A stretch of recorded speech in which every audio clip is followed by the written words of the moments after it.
En médecine, l'expression course contre la montre prend tout son sens face à certaines urgences. Et l'état de choc médical en est sans doute l'exemple le plus frappant. Chaque seconde est cruciale. On va décortiquer ensemble ce qui se passe quand les mécanismes de notre corps sont poussés jusqu'à leur point de rupture. Tout part d'une question, une question qui est au cœur même de la vie. Que se passe-t-il quand l'oxygène, ce carburant essentiel à chacune de nos cellules, n'arrive plus à bon port? C'est le point de départ d'une véritable réaction en chaîne qu'on va explorer maintenant. Bon, avant de chercher comment combattre cet état critique, il faut déjà savoir précisément de quoi on parle. C'est quoi, au juste, un état de choc? Alors, la définition officielle parle d'une insuffisance circulatoire aiguë. En clair, ça veut dire que le système de livraison du corps, la circulation sanguine, est en panne. Il n'arrive plus à amener assez d'oxygène aux tissus pour que les cellules puissent faire leur travail, pour qu'elles puissent se vivre, tout simplement. C'est un peu comme si une ville entière subissait une coupure de courant général, une crise énergétique à l'échelle cellulaire. Et là, attention, il y a une distinction vraiment importante à faire. Un état de choc, ce n'est pas la même chose qu'un simple malaise ou un collapsus. Un collapsus, c'est une chute de tension passagère. C'est sérieux, mais souvent temporaire. L'état de choc, lui, c'est beaucoup, beaucoup plus grave. On ne parle plus juste de pression, on parle de la cellule elle-même qui est en train de s'asphyxier. Et ça peut causer des dégâts irréversibles. Mais voilà, le mot choc est un terme un peu général. En réalité, pour pouvoir le traiter, il faut trouver l'origine du problème. On peut classer cette urgence en 4 grandes catégories, chacune avec son propre coupable. Pour bien visualiser, on peut imaginer notre système circulatoire comme un circuit de plomberie. Dans le choc cardiogénique, c'est la pompe, donc le cœur, qui a un problème. Un infarctus, par exemple.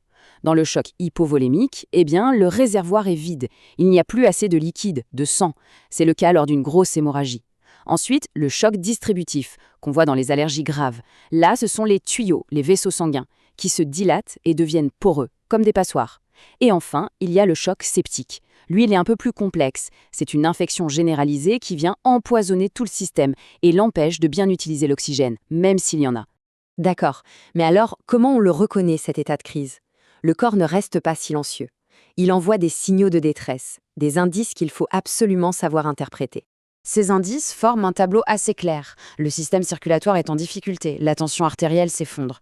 Pour essayer de compenser, le cœur s'emballe, il bat très vite, c'est la tachycardie.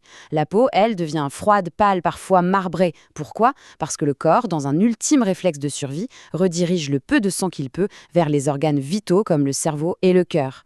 D'ailleurs, le cerveau commence à souffrir aussi, ce qui explique l'agitation ou la confusion. Et la respiration, bien sûr, s'accélère pour tenter de capter plus d'oxygène. C'est tout cet ensemble qui tire la sonnette d'alarme. Et une fois que cette alarme retentit, la course contre la montre est lancée. L'intervention doit être immédiate, organisée, parce que chaque geste va compter pour essayer de renverser la situation. La prise en charge démarre sur les chapeaux de roue. Le patient est immédiatement emmené en salle de réanimation, qu'on appelle aussi salle de déchocage. On le positionne avec le buste légèrement relevé, ça aide à mieux respirer. On le déshabille complètement pour avoir accès à tout, et on branche les moniteurs sans perdre une seconde. À partir de là, la tension, le pouls, la saturation en oxygène, la respiration, tout est surveillé en permanence. Stabiliser, c'est la toute première urgence. Mais ça ne suffit pas. Pour vraiment sortir le patient d'affaire, il faut s'attaquer à la racine du mal. Le traitement va donc se faire sur 2 fronts en même temps. Le premier front, c'est ce qu'on appelle le traitement symptomatique. L'idée, c'est de maintenir les fonctions vitales coûte que coûte. On se bat contre les symptômes pour rétablir la circulation et l'oxygénation, peu importe la cause initiale. C'est une mission de sauvetage pure. Très concrètement, ça passe par plusieurs actions. D'abord, on remplit les vaisseaux sanguins avec des solutés de remplissage pour restaurer le volume. Ensuite, on utilise des médicaments très puissants comme la dopamine ou l'adrénaline pour faire remonter la pression artérielle et soutenir le cœur. Et bien sûr, on donne de l'oxygène à haute concentration pour essayer de combler le déficit. Mais pendant qu'on mène cette bataille pour la survie, on lance le deuxième front, qui est tout aussi crucial, le traitement étiologique. Ça veut dire qu'on va traiter la cause spécifique qui a déclenché le choc. Et là, le traitement devient vraiment ciblé, presque chirurgical.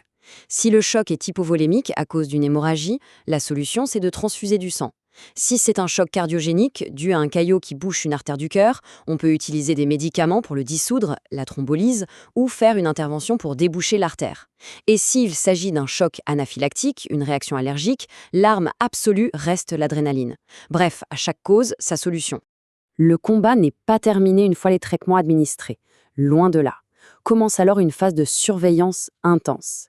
Il faut être sûr que le corps répond bien, que la situation s'améliore et qu'il n'y a pas de complications. Cette surveillance est permanente. Toutes les 30 minutes, on note l'évolution des constantes vitales. On évalue l'état de conscience, la douleur, on guette le moindre signe, qu'il soit bon ou mauvais, pour pouvoir ajuster les traitements en temps réel. C'est un dialogue constant avec l'organisme du patient pour l'aider à remonter la pente. Finalement, l'état de choc, c'est une sorte de piqûre de rappel. Ça nous montre avec une certaine brutalité à quel point notre corps est une mécanique complexe, mais aussi fragile. C'est une cascade d'événements où un seul maillon qui cède peut tout faire s'effondrer. Comprendre ce mécanisme de crise, ce n'est pas juste une leçon de médecine. C'est réaliser que chaque battement de cœur, chaque inspiration, dépend d'un équilibre qui, en fait, est extraordinairement précaire.